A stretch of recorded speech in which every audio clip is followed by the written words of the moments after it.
एक व्यक्ति ने व्यापार में उन्नति की और लंदन में ज़मीन खरीद उस पर आलीशान घर बनाया। भूमि पर पहले से ही एक खूबसूरत स्विमिंग पूल और पीछे की ओर एक 100 साल पुराना लीची का पेड़ था। उन्होंने वो भूमि उस लीची के पेड़ के कारण ही खरीदी थी, क्योंकि उनकी पत्नी को लीचियाँ बहुत पसंद थीं। कुछ अरसे बाद रेनोवेशन के समय उनके कुछ मित्रों ने सलाह दी, उन्हें किसी वास्तुशास्त्र विशेषज्ञ की सलाह लेनी चाहिए।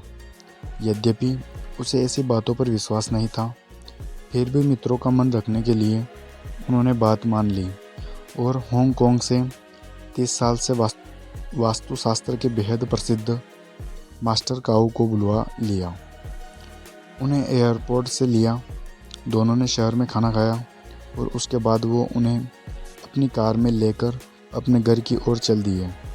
रास्ते में जब भी कोई कार उन्हें ओवरटेक करने की कोशिश करती, वो उसे रास्ता दे देते। मास्टर काऊ ने हंसते हुए कहा, आप बहुत सेल्फ ड्राइविंग करते हैं। उसने भी हंसते हुए प्रत्युत्तर में कहा, लोग अक्सर ओवरटेक तभी करते हैं जब उन्हें कुछ आवश्यक कार्य हो, इसलिए हमें उन्हें रास्ता देना चाहिए। घर के पास पहुंचते पहुंचते सड़क थोड़ी संकरी हो गई और उसने कार थोड़ी और धीरे कर ली।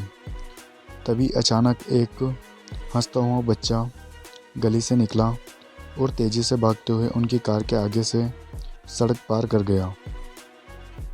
वो उसी गति से चलते हुए उस गली की ओर देखते रहे, जैसे किसी का इंतज़ार कर रहे हो। तभी अचानक उसी गली से एक और बच्चा भागते हुए उनकी कार के आगे से निकल गया। शायद पहले बच्चे का पीछा करते हुए मास्टर काऊ ने हैरान होते हुए पूछा, आपको कैसे पता कि कोई दूसरा बच्चा भी भागते हुए निकलेगा? उसने बड़े सहज भाव से कहा, बच्चे अक्सर एक दूसरे के पीछे भाग रहे होते हैं और इस बात पर विश्वास करना संभव ही नहीं कि कोई बच्चा बिना किसी साथी के ऐसी चहल चहल और भाग दौड़ कर रहा हो। मास्टर काऊ इस बात पर बहुत ज़ोर से हंसे और बोले कि आप निसंदेह बहुत सुलझे हुए व्यक्ति हैं। घर के बाहर पहुंचकर दोनों कार से उतरे। तभी अचानक घर के पीछे की ओर से 7-8 पक्षी बहुत तेज़ी से उड़ते नजर आए। यह देखकर उसने मास्टर काऊ से कहा कि यदि उन्हें बुरा न लगे तो क्या हम कुछ देर यहाँ रुक सकते हैं?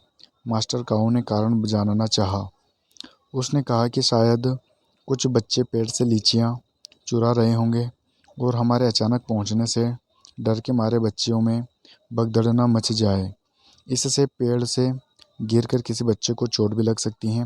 मास्टर काऊ कुछ देर चुप रहे, फिर संयत आवाज़ में बोले, मित्र, इस घर को किसी वास्तुशास्त्र जांच और उपायों की आवश्यकता नहीं है। उसने बड़ी हैरानी से पूछा, ऐसा क्यों?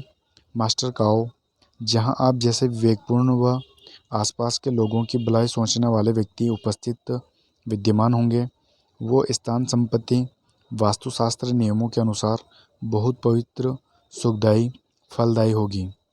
जब हमारा मन व मस्तिष्क दूसरों की खुशी व शांति को प्राथमिकता देने लगे, तो इससे दूसरों को ही नहीं, स्वयं हमें भी मानसिक लाभ, शांति, प्रसन्नता मिलती है।